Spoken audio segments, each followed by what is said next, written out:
December 9, 11 എന്നീ 2 തീയതികളിൽ സംസ്ഥാനത്ത് തദ്ദേശ സ്വയംഭരണ സ്ഥാപനങ്ങളിലേക്കുള്ള തെരഞ്ഞെടുപ്പ് നടക്കുകയാണ്. മുമ്പെങ്ങും ഇല്ലാത്ത വിധം കോൺഗ്രസ് കാസർഗോഡ് മുതൽ തിരുവനന്തപുരം വരെയുള്ള 14 ജില്ലകളിലും വളരെ വലിയ ആവേശത്തിലാണ്. അതിന്റെ തെരഞ്ഞെടുപ്പ് പ്രവർത്തനങ്ങൾ ഏകോപിപ്പിച്ച് മുന്നോട്ട് പോകുന്നത്.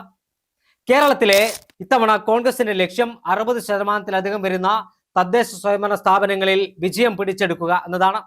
കഴിഞ്ഞ തവണ 6 കോർപ്പറേഷനുകളിൽ കണ്ണൂർ കോർപ്പറേഷൻ ഒഴികെ മറ്റെല്ലാ കോർപ്പറേഷനുകളിലും LDF ആയിരുന്നു വിജയിച്ചത്. ഇത്തവണ കണ്ണൂരും തിരുവനന്തപുരവും തൃശൂരും എറണാകുളവും അടക്കമുള്ള കോർപ്പറേഷനുകളിൽ വിജയം നേടാൻ ആവനാഴിയിലെ അസ്ത്രങ്ങളെല്ലാം പുറത്തെടുത്ത മുന്നോട്ട് പോകാനാണ് കോൺഗ്രസിന്റെ തീരുമാനം. ഇതിന്റെ ഭാഗമായി സ്ഥാനാർത്ഥി നിർണയം ഏറെ കാലം മുമ്പ് തന്നെ കോൺഗ്രസ് പൂർത്തീകരിച്ചു. നേരത്തെയെല്ലാം നാമനിർദ്ദേശ പത്രിക സമർപ്പിക്കേണ്ടതിന്റെ അവസാന മണിക്കൂറിലായിരുന്നു കോൺഗ്രസിന്റെ സ്ഥാനാർത്ഥി നിർണയം നടക്കാറ്. എന്നാൽ ഇത്തവണ അങ്ങനെയല്ല. നേരത്തെ തന്നെ സ്ഥാനാർത്ഥികളെ പ്രഖ്യാപിച്ചു. തെരഞ്ഞെടുപ്പ് പ്രഖ്യാപനത്തിന് മുമ്പ് തന്നെ തിരുവനന്തപുരം നഗരസഭയിലടക്കം സ്ഥാനാർത്ഥികളെ പ്രഖ്യാപിക്കാൻ കോൺഗ്രസിന് കഴിഞ്ഞു എന്ന് പറയുമ്പോൾ കോൺഗ്രസ് എത്രത്തോളം ഗൗരവത്തോടു കൂടിയാണ് ഈ തെരഞ്ഞെടുപ്പിനെ നോക്കിക്കാണുന്നത് എന്ന് നമുക്ക് മനസ്സിലാക്കാൻ കഴിയും. യുവാക്കൾക്കും പുതുമുഖങ്ങൾക്കും എല്ലാം കൃത്യമായ പരിഗണന നൽകി CPMന്റെ സിറ്റിംഗ് വാർഡുകൾ പിടിച്ചെടുക്കാൻ ത്രാണിയും കെൽപ്പുമുള്ള സ്ഥാനാർത്ഥികളെയാണ് കോൺഗ്രസ് രംഗത്തിറക്കിയിരിക്കുന്നത്.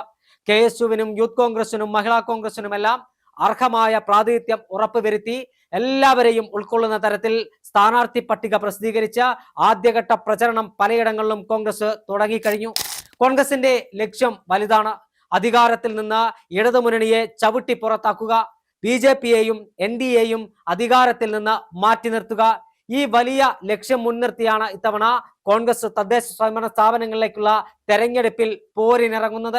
അതോടൊപ്പം തന്നെ കഴിഞ്ഞ തദ്ദേശ സ്വയംഭരണ സ്ഥാപനങ്ങളിലേക്ക് നടന്ന തെരഞ്ഞെടുപ്പിൽ പാലക്കാട്, പന്തളം നഗരസഭകളിൽ BJP ആയിരുന്നു അധികാരം പിടിച്ചത്.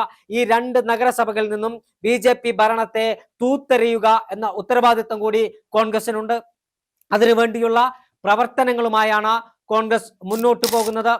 എന്തായാലും താഴെത്തട്ടിൽ കൃത്യമായ ഏകോപനം നടത്തി വാർഡ് കമ്മിറ്റികളുടെ നേതൃത്വത്തിൽ സ്ഥാനാർത്ഥി നിർണയം പൂർത്തിയാക്കി വിമത ശല്യമില്ലാതെ, റിബലുകളില്ലാതെ എല്ലായിടത്തും മികച്ച സ്ഥാനാർത്ഥികളെ കണ്ടെത്തിയാണ് കോൺഗ്രസ് മുന്നോട്ട് പോകുന്നത്. അവിടെ നമുക്ക് കൃത്യമായി കാര്യങ്ങൾ മനസ്സിലാക്കാൻ കഴിയുന്നു. കോൺഗ്രസ് അതിന്റെ പ്രതാപകാലത്തേക്കുള്ള തിരിച്ചുവരവാണ് ഈ തദ്ദേശ സ്വയംഭരണ സ്ഥാപനങ്ങളിലേക്കുള്ള തെരഞ്ഞെടുപ്പിലൂടെ ലക്ഷ്യമിടുന്നത്. മുഴുവൻ പഞ്ചായത്തുകളിലും, ബ്ലോക്ക് പഞ്ചായത്തുകളിലും, നഗരസഭകളിലും, കോർപ്പറേഷനുകളിലും എല്ലാം, ജില്ലാ പഞ്ചായത്തുകളിലുമെല്ലാം കോൺഗ്രസ് കുറ്റമറ്റ രൂപത്തിൽ കാര്യക്ഷമതയുള്ള, കഴിവും പക്വതയും പ്രാപ്തിയും വിനയവും വിവേകവുമുള്ള സ്ഥാനാർത്ഥികളെ മത്സരിപ്പിച്ച ഉജ്ജ്വല വിജയം നേടാനുള്ള പ്രവർത്തനങ്ങൾ അണിയറയിൽ പൂർത്തീകരിച്ചു കഴിഞ്ഞു. നാമനിർദ്ദേശ പത്രിക പൂർത്തീകരണം കഴിയുന്നതോടുകൂടി സംസ്ഥാന നേതാക്കന്മാരും ദേശീയ നേതാക്കന്മാരും അടക്കം കളം നിറയാൻ പോവുകയാണ്. ഒരു നിയമസഭാ തെരഞ്ഞെടുപ്പിനെ വെല്ലുന്ന തരത്തിലുള്ള പ്രചരണത്തിനാണ് ഇനി കേരളം കാണാൻ പോകുന്നത്.